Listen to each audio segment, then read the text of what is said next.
yow borom leeri tay ma yàlla sëñ bu mag bi li nga xam lépp ci nga neel yu mu foogul may gu may dool yaay ngërëm di ma yaatal di ma leeral di may bégal di ma baaxal. waaw sama gaay kon xam naa ñu fanaan jàmm ak salaam ba suba incha allah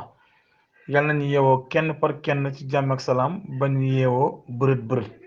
waaw bërët moom ku koy yeewoo jàppal ne du jàmm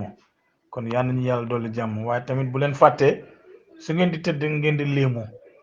di dénk seen bopp yàlla gis ngeen doomu aadama lépp lu muy def bu ci jiitalee yàlla rek di nga dund bu neex te doo sonn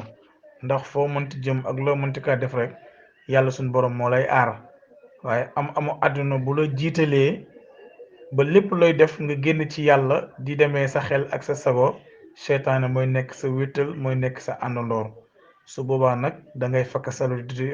fakkasalu di daanu di dugg ci ay tooxi doona yu dul jeex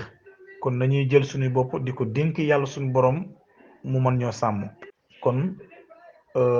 balaa ngay tëdd fexeel jàpp muy benn balaa ngay tëdd tamit fexeel nga léemu mooy ginnaaw boo jàngee fatiha ayatul kursi yi jàngal ñetti xul huwa falaxi ak naas waaw xam nga sooy wax nag moom yenn ndaw ko ndaay faw nga leeral leen damay ragal ñu toog rek ñetti xul huwa falaxi naasi waaw te loolu taxul ñuy wax qul huwa allahu ahad ba mu jeex ñetti yoon qul a'udhu bi rabbil falax ba mu jeex benn yoon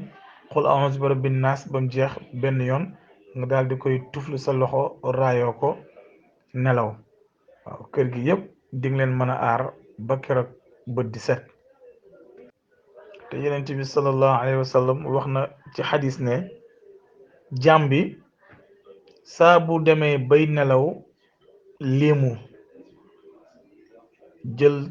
jël boppam dénk ko yàlla ba keroog bët set bëtu yàlla bi du teggeeku ci moom yàlla da koy teg bëtam bi di ko xool di ko sàmm di ko aar ba bët set soo yeewoo tamit balaa ngay def dara balaa ngay wax dara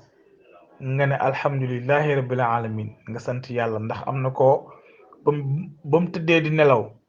ay mbokkam bërët lañ yeewoo waaw maanaam daal ay mbokkam dañoo yeewu ñu ne leen diw sàngam day bàyyi ko na fi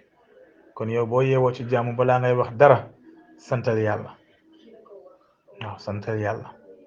kon loolu nañ ci di bàyyi xel bu ñu topp amu àdduna rek ba fàtte yàlla fekk dee taxawul wala jaaxlewuñ bay waaj a dee rek sunu xel du dem ci yàlla loolu nañ ko bàyyi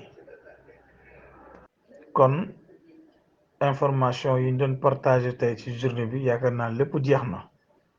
waaw ñu jox leen dig daje ba suba incha allah ñu ñëwaat ak yéen ci yeneen waaw kon daal nañ ci bàyyi xel damay faral di wax ne ñett ñi wala ñaar ñi ku leen gën a dëgër fit man de gisuma ko waaw man général Ahmed ku gën a dëgër fit ñaar ñi gisuma ko wala ñett ñi ki ci njëkk mooy ki tëdd guddi di nelaw te julliwul gee muy benn kooku wóorul ndax dina dee ci guddi gëm déet ñaareel ba ki tëdd di nelaw te léemuwul lu ko dal ci guddi gi moo ko yóbbee boppam ñetteel ba ki nga xam ne dafa xëy di génn ci këram pour liggéeyi wala pour dem ñaanul kooku lu mu jànkuwanteeg ci yoon bi moo ko yóbbee boppam kon nañ ci bàyyi xel bu baax a baax wasalaamu aleykum wa rahmatullah yow borom leeri tay ma yàlla sëñ bu mag bi li nga xam lépp ci nga neel yu mu foogul